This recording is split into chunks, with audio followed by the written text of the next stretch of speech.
जियब ना हम तारा बिना हो, दर्द से फाटे हमर सीना हो, दर्द से फाटे हमर सीना हो। Recording by Rashida recording studio Gumnia.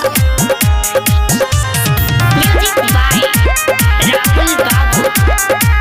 दर्द से फाटे हमर सीना हो, जियब ना हम तारा बिना हो, दर्द से फाटे हमर सीना हो, दर्द से फाटे हमर सीना हो, जियब ना हम तारा बिना हो, दर्द से फाटे हमर सीना हो, सीना हो, जियब ना हम तारा बिना हो, दर्द से फाटे हमर सीना हो।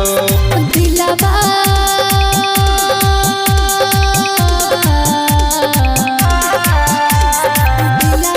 दे हमें तोहरा के बना दिहला तू की माँ हो।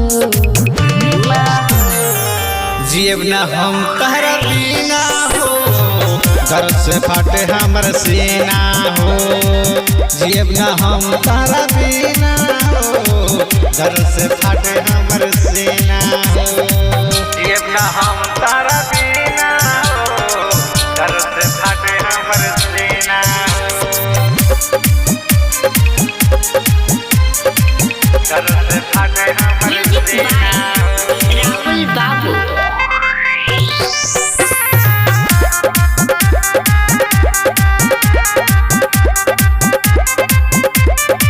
दर्द से फाटे हमर सीना हो, कोई भरोसा तोहरा ऊपर खुद हम हो जान हो।